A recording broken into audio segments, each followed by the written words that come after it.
use in order to bring new activities to your classroom and have fun with your students. We have picture chart, we have cartoon, and we have QR treasure hunt. We are going to start with picture chart, and Hiba is going to introduce this in detail. Okay, now PictoChart is a web application that offers you a chance to transform any material you want into a colorful and presentable infographic. This can be a tool for you to create visually appealing material for your students. One look and they can get a lot of information instantly and without being intimidated by it because of all the colors and the shapes and things that they can see in front of them. Let me show you an example here. Okay. Is this clear enough? Yes. Okay. So this PictoChart has been created using this infographic created using PictoChart, and as you can see, there is a ton of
second one we are going to talk about is Powtoon.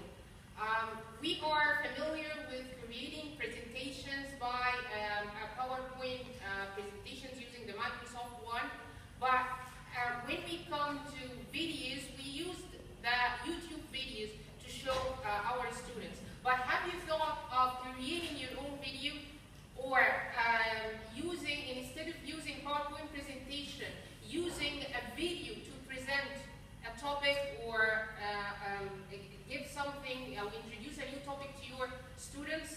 Here we go. Powtoon is a website where you can create your own videos.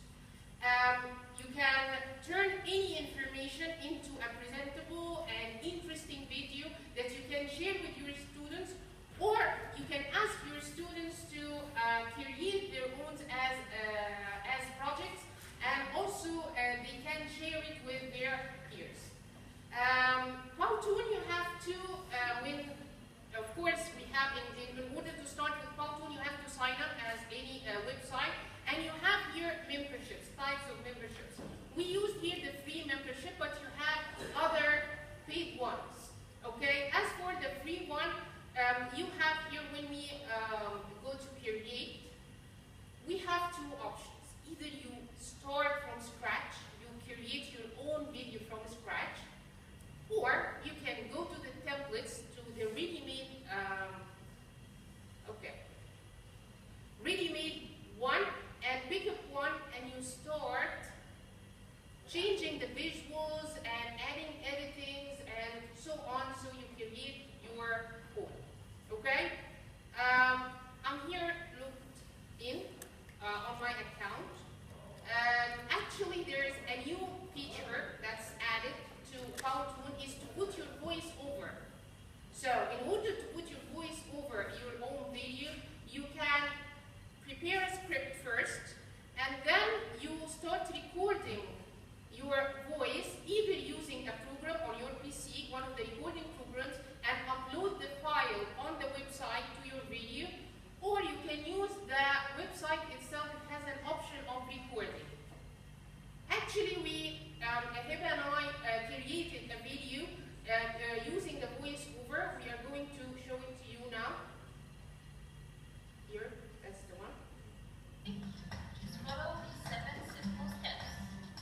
Just let me play from the very beginning. How to write a good summary? Just follow these 7 simple steps. Start by scanning the text. Take note of the author's tone and the central ideas, and make sure to take notes on paper. Now, outline the main idea of each section in your own words. Include only meaningful details and clues. Then, develop a thesis that summarizes the main points of the piece. Include the author's name and the title of the work right away, and do not include your opinions, no matter how familiar the subject may be. After that, arrange the information to clearly support the author's points. Improve the flow of the ideas by using transitions that connect the sections. Remember, paraphrase and do not use the author's words if you can help it. Also, make sure that sources are cited properly. Now correct your grammar, punctuation, and spelling. Give your work and that of your subjects the care and good representation they deserve. Finally, ask a hypercritical friend to read for you. Be receptive, not oversensitive. Revise your work accordingly. And now you have your own great song.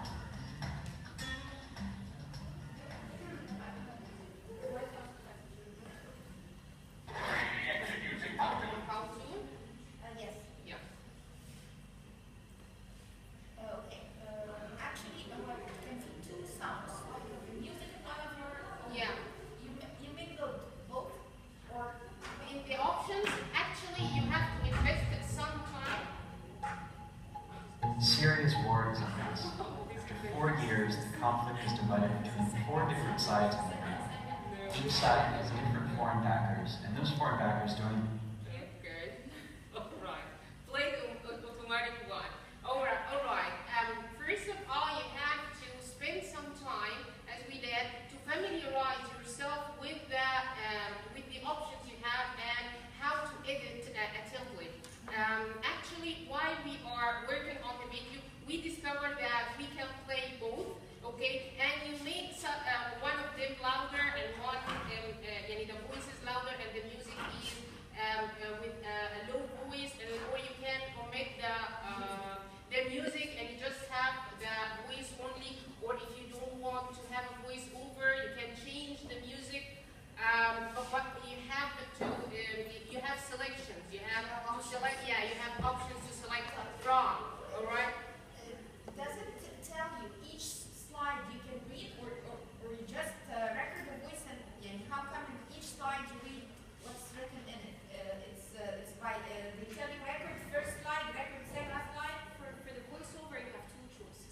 iteration will come after that. It'll be easier. But the new feature that they offer is actually a lot simpler. They tell you you can record your voice slide by slide, and this is what we did Yes, here. this is better.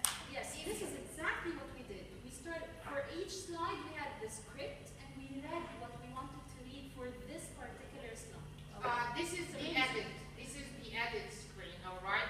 So here, if you would like to edit any templates, we have already chosen the template. We start editing from here. We just remove the visuals, add our own visuals, write down the pieces of writing we would like to add. Here, where is it? Oh yes, this is the one. Okay. Here you have the recording. All right. So you just as you design your Slide by PPT. slide. Yes, slide by slide, and you can limit the time of each slide, so you can make this like 5 seconds. This is 9 seconds. Of course, it will take you some time to learn. All right, but it's worth it. Yes, You it's see like that? PowerPoint slides. I understood it now. I thought the note, because to Yeah. save the voice on the slide, that was the That's question. not easy. Yes. Other than the voice, the hands or the gestures that you have just seen, are yours or your templates? The hands is the easiest thing because they ask you, do you want the hands? So we go some, yes. So That's they're it. there by Yeah. default. Yeah. It's an How option. you choose them or not? It's an Yeah. option, and they ask you if you want that option. Ah, yes. Otherwise, you have a wide library here of everything you can think of. Yes, and you keep trying. That's You why keep you need trying to. everything. That's why you need to acquaint yourself with it first, because there are so many options. Okay.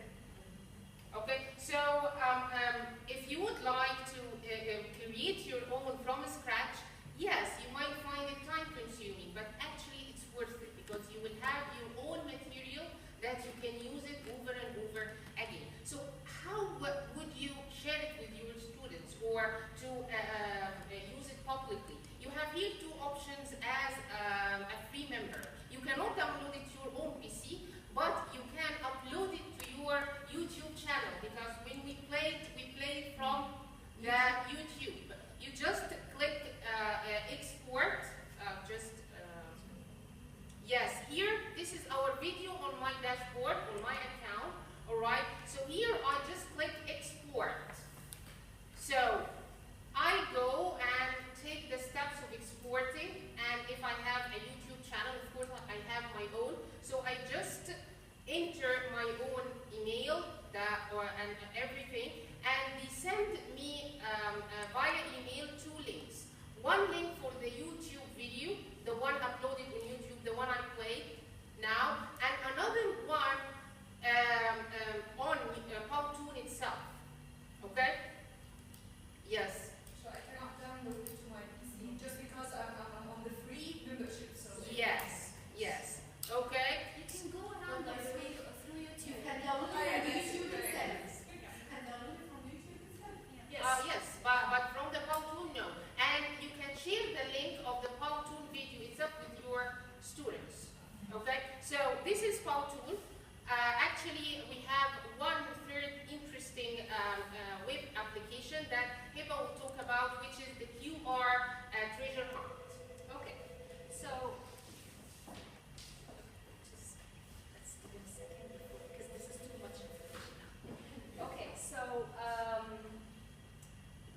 what if you've used a certain application so many times in class? The first time you chose an application or you chose an activity actually, and you tried it and it worked and it was a success.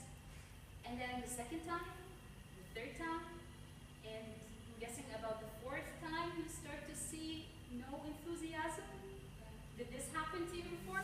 Okay, so at this situation you have 2 options. It's either to just completely toss the activity and think of a brand new thing, or you can think of a way to spice it up, make it new again, freshen it up. This is what we're going to do with the QR crypto chart, or I'm sorry, the QR treasure hunt. So, I myself, I have used the idea of a treasure hunt or a scavenger hunt in class so many times. And now they don't even want to leave their chairs and look for the clues. So, by using QR treasure hunt, you incorporate technology.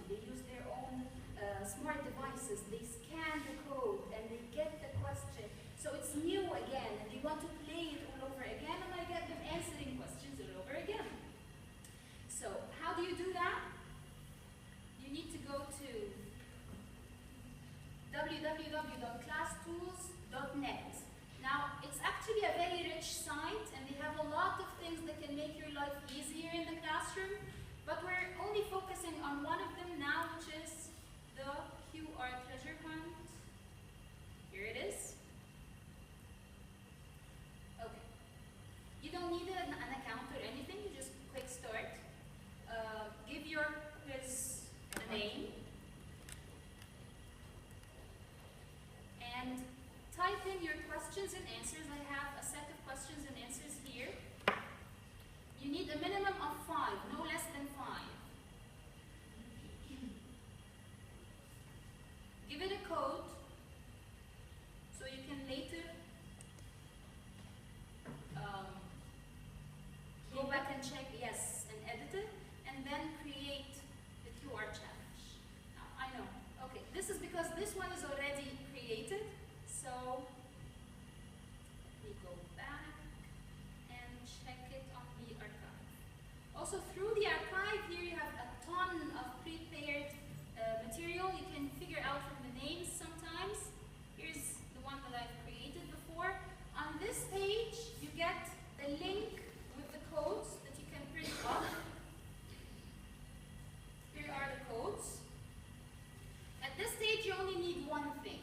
You need for your students to have a QR code reader on their smartphones. Most of the smartphones, the recent ones, come with such an application already installed on the device. Otherwise, just give a hint to your students to download it the night before. It'll take them 5 minutes. There are so many free ones that are available on each market. It doesn't matter what kind of phone they have or what smart device they have. At this stage, what you need to do is print the codes, fold them up, hide them around the classroom, different spots, and then get your students moving. Get them to stand up and look for the folded up codes and scan the questions. The only way they can see the question is if they scan the code. They can't get the question any other way. And then when they see the question, they can record their answers in a separate sheet of paper or something. And of course, the winner is always the person who finds the most, yes, finds all the clues, gets the highest score of correct answers, and that way you can use it at the end of a class in order to check for understanding, maybe. You can use it at the beginning of a new class to check for retention of knowledge, maybe. The beauty of it is that any question for math goes. You can use fill in the blanks. You can use even match if you want to do a match. Give reasons why any sort of question goes. So this is, again, this is the QR treasure hunt. You have questions? Okay. So this is all of the applications here. Yes, would you like to, does anybody here have a QR reader on their device? Okay. Go ahead, scan it. This is how it goes. You just open the application or the code reader, and once it's scanned, you will get the question. And what was the question? It's a fill in the blanks. He put on a dot code and not into the ring. So, a heavy code. Yeah, a heavy code. Thank you very much. Yeah. Another question, please. I opened now classtools.net. Yes, I didn't see the QR. Where was it?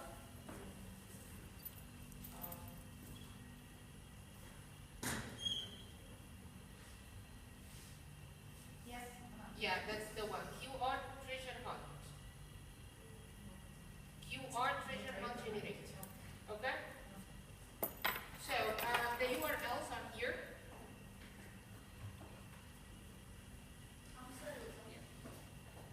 Yeah, these are the URLs, the 3 presentations, or the 3 web applications, the Pictochart, pictochart.com, the PowTool, PowTool.com, and the last one, QR treasure hunt